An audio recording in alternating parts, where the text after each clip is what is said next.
Arne, the most important thing, of course, is the 3 points. But how do you look at it? Do you look at the first half and think we did the job there, or do you look at the second half and you think what happened there?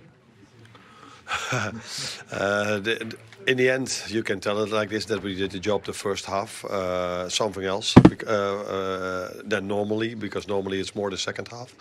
I didn't look at the second half, what happened there, because I knew what happened. Wolves tried to come back into the game, took a lot of risk with that. That's why we could 2 times play a great counter-attack, which the first time led to a goal, which was offside, correct decision, of course. And the second one, a penalty. That was turned down, if that's the way to say it, by the VAR. I think also a correct decision. But those are, of course, 2 disappointing moments in the second half. And then quite fast afterwards, we conceded the 2-1. So that made it that the last 20 minutes were difficult. And but it was very good and pleasing to see that we kept fighting, because you not only win your games by bringing the ball out from the back and playing great offensive football, you sometimes have to win your games also by a great mentality and a great fighting spirit. And that's what we were really close to against Everton, but we managed. The most important statistic. This is the screen grab for Liverpool fans all round the world. Arsenal did their job on Saturday and Liverpool just have responded with theirs. 3 points on Sunday, 7 clear again, both 25 played. Wolves were close to getting something to add to their 19 points, but they stay 2 clear of the drop zone. Ipswich and Leicester locked on 17 points.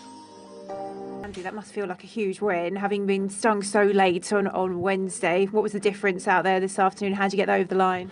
Yeah, we just managed to dig deep. Obviously 2-0 at half-time. We know that can be one of the most dangerous results in football, and we had to come out and we had to start well, and we didn't quite do that. So I think second half was a slog. Maybe, playing Wednesdays, took it out a few of the lads or whatever, but it was all about being, trying to use the experience that we've got on the pitch, trying to use everything that we've got, and I thought we dug deep. When they score, I think everyone gets nervous. The players get nervous, the crowd get nervous. Of course, that's only natural, but it's a massive win for us, and another game down. Without a shot at all in that second half, Liverpool, you mentioned that fatigue really. Is that what you would put it down to, your lack of effort on goal in that second half and all that defensive work you had to do? It's maybe part of it, but I thought Wolves were excellent second half. I thought obviously they've made a couple of changes at half time. They were 2-0 down and they probably went a little bit more attacking, put more forward players up in the areas, and that made it more difficult for us. But we've got to be better on the ball, of course we have, and we know that. But I think this result is big. Obviously after Wednesday and obviously getting put out the FA Cup, it's important just to get back on a winning streak, and hopefully this can be a start one. Well done. Thanks for your time. Thank you very much. Thank you. Well, he's one of those players who knows how to win a Premier League title for Liverpool. You can hear what it means to him. Let's go all the way back to that first goal. Seems a long time ago after the way that second half went. Luis Diaz, in the end, credited with his 9th goal of the season. You weren't impressed with Wolves in the build-up? Not really.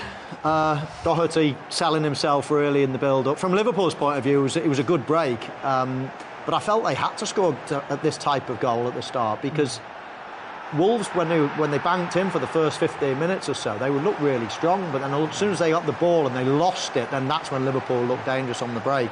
They could have avoided it.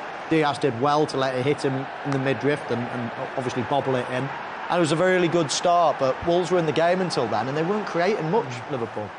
And then everyone, after this happened, thought it was 2-0 Liverpool. We're overall happy this is a penalty, Barber? It is a penalty because of poor judgment from the goalkeeper going out for the ball, but as we spoke before that little nudge, that little push here, getting the defender out of balance so he cannot properly connect with the ball. And then, of course, very clever from Diaz, just going for the ball. I think the keeper should do better, maybe take his hands in the last moment, because knowing that the ball is going to go out of play, but still catching him, and it's a pen. And when you're a manager and you've got a penalty and you've got Mo Salah, it must be a great feeling. Yeah, I think you light your cigar up. If you smoke, of course. He just fancied him, didn't you? He sometimes you see him go left of the keeper, right of the keeper. This moment he's gone down the middle, and with the little, not quite the little dinky poos that we see, but he's just played it in there, and They weren't at their best today, Liverpool, but, you know, those type of things went their way on the day and they got the points. But they were fairly comfortable with a 2-0 half-time scoreline. Then it changed in the second half, and you think very early on, our Premier League debutant from Zimbabwe, Marshall Manetsi, forced Alisson into a big save. This is a massive moment in the game, you know. When he gets in here, look, he gets one-on-one. They've put him up front. He's a midfield player, really. Lovely little flick. He's through one-on-one. You take that opportunity, which he'll be disappointed he didn't, but it's a good run. Look, he's looking, it's a beautiful little flick. And he's just got to keep his calm a little bit. He's just entered the pitch. It's his you know, his heart must have been going. Just needed that little calmness maybe to dink the ball over the keeper. Yeah. Cop ending 4 minutes into your Premier League debut. He hit it. He took it too late. Took it late, and he hit it too hard. Sometimes less is more in that situation. The harder you hit, if the goalkeeper comes out and he stands big, the harder you hit it, the more the goalkeeper hasn't got time to move at all. So as he's going down, if you take pace off it, of course it gets to the goalkeeper slower, so he will be down another few inches by the time the ball is coming towards him. So sometimes in scenarios, less is more. And I thought if he was going to go for that finish, he needed to do it earlier. Once he delayed, I thought he's going for the dink here, and then he still smashed it at him. So I just think he needed he needed it either take it a little bit earlier, hit it into the near post now, or once he doesn't and he takes another stride or two, then the dink comes into play. Not a very good finish, but anyway, it was a big chance. It was, and Liverpool got one penalty, as we saw. They were then awarded another one, which was later reversed with an on-screen review. Are you happy with everything in the outcome here, Berber? The outcome, yes, because obviously it was not a pen, in my opinion. You can clearly see here there's no contact whatsoever, and then Jota, trying to be a bit clever, going with the left foot into the hip of the defender. And of course, as we saw, the referee took the right decision. But there's a couple of scenarios that Jota can do here. Here, for example, he can shoot straight away. He decides to go past the defender. I'm still wondering why he decided to go for the pen. Just keep your balance. You are still ahead. You see the goal. You see the goalkeeper. You can shoot the ball. You can still score. It surprises me that he goes and decides to go for the pen. It's very strange in my book. Yeah, I think he saw out the corner of his eye the defender coming across, you know, big, committing himself 100%. I think he thinks I'm coming inside because he's going to make contact. In actual fact... But he's in front of everybody, even if someone's come behind him. It's almost like he's made his decision now. He's sort of saying, I'll flick it now, he's going to hit me. But in actual fact, there's no contact there. And I think it's the correct decision, without a doubt, Yeah, definitely the right decision. But I agree. I think once you made your mind up, I think he's going to hit me here, and you've just got penalty on your mind. Yeah. It's quite hard to think, oh no, I'll stay on my feet and then have the chance. But he, in hindsight, that done shot early or cut inside and shot. But I think he just thought, I'm going to get clattered here. I'm going to go down for a penalty, and then he didn't have the presence of mind to switch. Now the moment that made Anfield really nervous, because you were saying we haven't seen much of Cunha, your man. Yeah. But then he is capable of doing this, isn't he? Well, brilliant players have moments in them, don't they? He didn't have, his best of games. I've seen him play a lot better, but his disguise there in the shot and then the finish, I mean, it was absolutely brilliant. And, he's got this, Glenn. Oh, he's fantastic. He makes a new angle. Look, the keeper there, Alisson there, the two defenders have gone for a chock eyes. And as he comes back in on that angle, I'm not blaming Alisson, but the beauty of making a skill like that is you change the angle of the ball when he chops it back in. Now, the keeper has to make a new position. He's in perfect position. Suddenly, he's not in good position. He's got to move his feet and cover both sides of the goal. And I don't think Alisson did that. I'm not blaming him for the goal because it was a beautiful, beautiful finish. It really was. And that's what he can do. You've got certain players that sometimes don't have to be at their best. They've just got this magic in them. And he showed that today. And he's now got 12 goals this season for a team in the bottom four, last season's total matched. Now, your prediction of draw, beforehand, these two were smiling. It almost came true. Jarell Quansah with a challenge which was as good as a goal here, really, Berber. Yeah, and as we watched the whole game, the first half, yes, Liverpool were dominating inside, score goals. Second half, though, completely different. And Wolves, by the end of the game, I think they deserve to take something on it. And that chance here is perfect example. Great build-up, great pass. But the moment that makes the difference here is the reaction of Jarell Quansah in tracking back. Because if you can watch clearly, he's watching the attack, but the moment when the ball goes to the guy who is crossing it, Jarell is watching the attack, and now he sprint because he sensed that the cross is coming, and he needs to be there to intervene. So it's a great tackle. Well, they will feel relieved at the final whistle, Liverpool, but they didn't need to. It started relatively comfortably. It started well. This is the first goal, obviously. Just jotted there, good turn and that, and obviously he makes that run into the box, and Diaz gets it, and he plays the ball into Salah here. It's a good touch by Salah, and then Diaz there. All he has to do really is just try and get anything on it and just direct it into goal. But like you said, it was a good start, a start that you'd want. Try and get the early goal and then set it down and sort of like get into your structure and really play from there. Diaz very involved in the opening stages, certainly in that first half, and he was the guy who won the penalty, Jamie. Yeah, he was running forward. He shows real energy, especially in that first half when you needed it most. Wins the penalty for his team. At this point, you're thinking, OK, relatively comfortable, should be able to see this game out. Obviously, Salah does what he does. He finishes it extremely well. 3 hops to his right, composes himself and then puts it right into the roof of the net. Really good penalty, 2-0. They made a change, with personnel, with Quansah coming on. But when you've got a player like this, and we saw a great goal by Matoma on Friday night, one of the best goals I've ever seen. This is incredible as well. That little spit of skill. He does Virgil van Dijk, he does Gravenberch, and then bends it into the corner. Whoops, we've seen Mahrez, people like that do it. What a piece of skill, Jermaine. Yeah, it's brilliant. And, his 12th league goal of the season. It's an amazing return for this stage and that. But, we've seen him do it, for weeks now, some of the goals that he scored. But, and it was a nervy finish.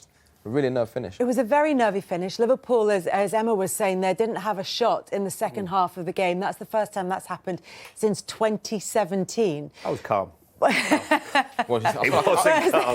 But it was tense. But Andy Robertson said it was because Wolves made a couple of changes, came out with a slightly different approach, and made it really difficult for Liverpool in the second half. What would you put it down to? I would put it down to that, but also put it down to the previous 2 results. The Everton game where they score late, the Plymouth result where you just knocks you off your rhythm. And that was it. And even at 2-0, Andy Robertson said it perfectly. I felt it at half-time. It was still a really tricky 45 minutes ahead, but they managed to hold on. And you asked me right at the start of the show, what do Liverpool need to do? Just need to get 3 points. That's all it is, and you can build from there. That was a huge win for them. And it just keeps Arsenal at arm's reach, but a long, long way to go still. There can be plenty of twists and turns. Robbie Earl, Tim Howard, I'm Rebecca Lowe, watching that first game on this Sunday with Tottenham against Manchester United to come. Robbie, they got the job done. Yeah. But if you're an Arsenal fan, are you a little bit encouraged by the way they got the job done in terms of performance levels? Yes, the game management. And it's 2 games now, back-to-back games. Late on, Rebecca, we've seen more drama than I think Arne and Liverpool would have liked. We have to give Liverpool credit because it's another win. They've only been defeated once this season. And as we've keep on saying, the football's OK, but there's more to come. So it's a good team who are winning and not playing at their very best. But just little signs of encouragement that maybe it's not going to be as plain sailing as maybe some might think. And Arsenal have to take care of their own business and make sure they put some pressure on Liverpool to see if it affects them. Tim, what will Arne Slot want to change about today going into the next game against Villa? Well, I think in both the midweek derby against Everton and today, like the second half of the game, we know, and you've talked about this extensively, Robbie. Under Klopp, it was just full throttle, go. Slot has brought in this controlled tempo football. In the second half, what you want to see at 2-0 is let's get this game out of sight. Let's control the tempo. Let's play through midfield. Let's get it side to side and make them chase and run. It was the opposite. Liverpool had to chase and run. They had to defend their box. Wolves had way more of the possession, on the eye, but also better chances. So he'll want his team to get back to controlling games, which is what they did for most of the season. Yeah, that's interesting. That's faded a bit, hasn't it? It has, yeah. And that was I would say, the biggest difference between Slot and Klopp was that control, that calmness, that we'll have the ball and we'll stop the drama around our goal. A little bit that's creeped in. That's something he'll want to address. But you know what? It's another win back and he's at the top of the table. I was going to say, they still won before. So Liverpool halfway to retaining their 7-point lead at the top of the Premier League. They leave Wolves by 2-0 at Anfield. Much to discuss. Let's get straight into it. Luis Diaz, not the cleanest goal he'll ever score, but he'll take it. He's beaten last season's total in the Premier League now. Yeah, absolutely. I mean, I think Wolves are in danger more when they're attacking than when they're defending. When they're defending, actually, they look quite solid at the back. But as soon as they have the ball, they look as if they can be hit on the counter-attack, and that's exactly what this was. Luis Diaz almost starts the move, plays the ball to Salah, and then it's almost a protracted long 1-2, isn't it? Bundles it over in the end. But I do think Doherty, I mentioned, I'm not really that keen on him as a left centre-half. He commits himself too much, and then I could do there is ball watching. We see him just ball watching there. He plays the ball, he runs off him, and all of a sudden it's the deadlock is broken. So scruffy goal from Wolves' point of view, I felt. Yeah, I agree with Michael. When it's an open, when Wolves throw bodies forward and they're trying to do something about scoring a goal, that's when they're at the most vulnerable, and they get hit on the break here. And for the penalty as well, it's the same consequences. They've got bodies forward, players getting ahead of the ball, which is respectable. It's what you want to see. But as soon as the ball's turned over, when they're nicely banked in, that 5, they looked, first 20 minutes, they looked all right. They looked defensively sound. But once that ball turns over and Liverpool got runners going, they look vulnerable. Yeah, Luis Diaz ending 10 games without a goal. Now then, let's clear up on the penalty. There's two things here. First of all, Wolves clearly think there's a nudge. And secondly, definite contact from Jose Salah, the goalkeeper. Well, if we can look this moment here, obviously it's a bit of a push, of a nudge, which I can agree on, because sometimes that little push nudge can get you out of balance, and then you cannot, get control of the ball or touch on the ball like it happened here. He just lost his steps. And then, of course, comes the next situation where the goalkeeper didn't clearly calculate at what moment to put his hands on, or maybe withdraw his hands if he's seen that the ball is going to go out of the pitch, and it's a clear penalty. We're all happy with the awarding of that, are we? Because Wolves aren't. I think if Agabou goes down, if he goes down after that nudge on the push here, if he goes down, I think the referee's got to give it. He's in a great view, and he can see it square on. If he goes down, I think he gets too honest there in a way. Too honest in a way. Defenders are not used to doing what. No, if that was a striker, you would, wouldn't you? He would. You two would have done it. For sure. But isn't that a sad case? When we're actually saying, and you're dead right, Glenn, if he had gone down, the referee would 100% give a foul. Yeah. So we're not advocating diving, but we are saying that you have to go down to have a better chance of getting it. Yeah. That shouldn't be the way. But it is the way, and it always has been the way. But I think he was put off balance there. He was, absolutely, but he stayed on his feet. Spot on. It just put him off balance, and he missed the ball. Yeah. That's a massive thing about that goal. The penalty is immaterial then. But I think we need to see it. And Mo Salah's 50th penalty for Liverpool, 42nd goal. Never really expect anything else, Berber, do you? Yeah, we didn't speak about him at all before the game. And he's the one constant in this team that he's always there delivering. Is it assist? Is it a goal? Is it a good performance overall? Calmly taken with confidence. I mean, look at his body language. I'm here, so don't worry.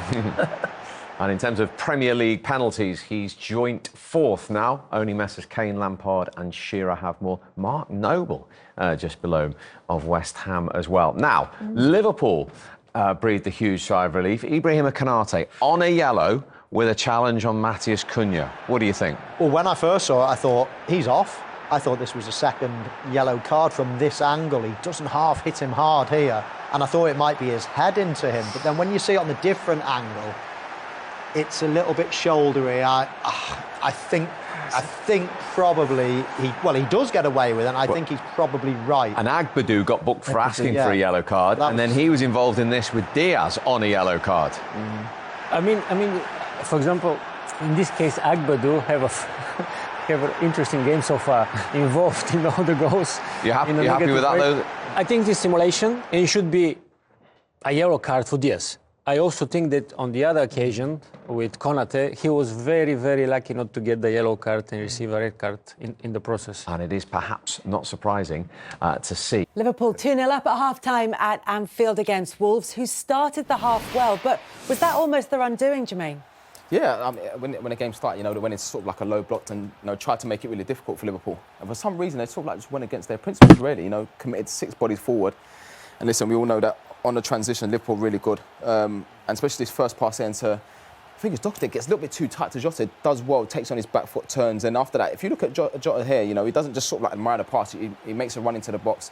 It's a lovely touch from Salah, obviously doesn't get the assist, and I think Diaz, all he has to do really is just try and just get onto it and make any contact, and lucky enough it went in. Any legal part of his body would have done exactly. there. And in the end, it was. I like what you said about that Jota movement, and that's what makes him so effective, isn't it? But even when you see, even when he passed it, he didn't just stand and watch. He sort of like ran into the box, and there's a touch that I spoke about Salah. But yeah, with a goal, just. And when you've not scored for a while, don't care where it comes from. Doesn't matter. They all count. It all counts, and Luis Diaz gets that one. He also won the penalty for the second goal, Jamie. Yeah, he does. At Liverpool, at this point, we're just starting to get a little bit of control. It's not been easy for them because Wolves have been dangerous, certainly on the break. This one here, I personally think he gives enough of a nudge for it to be a free kick. You don't, Jermaine. Well, look at that in a second. But then he just makes a mess of it, obviously, and then Diaz has been really sharp in this first half. Keeper comes out. Does he foul him? Yeah, absolutely. You can see there he gets it, and yeah, it's definitely a penalty. So at that point, it's a penalty. But what you're talking about is in the I just build-up. feel there's a nudge, yeah, and he's in the strikers' union here. Yeah. You just see this one, Jermaine. I think it's clever though. I think it's clever. I think listen, you have to make contact. You know, if you can sort of like nudge the defender a little bit, try get an advantage in that. I like that. I would say that Agbadou's got to do better though. Still, you know, you still have enough, enough time to just get something on it, and it's a poor piece of defending. He was so good up until that point as well. 23 goals for the season now for Mo Salah. I mean, he's a specialist. You always fancy him to score. We don't see that too often, to be fair. You know, when he sort of like sits the goalkeeper down a little bit and he just pass it into the. He had one of the Carabao Cup, didn't he, when he stuck it right in the top corner, and then he goes for the middle this time. Yeah, he's so prolific. Yeah, he's a genius, the guy. So Liverpool on top at half-time. It's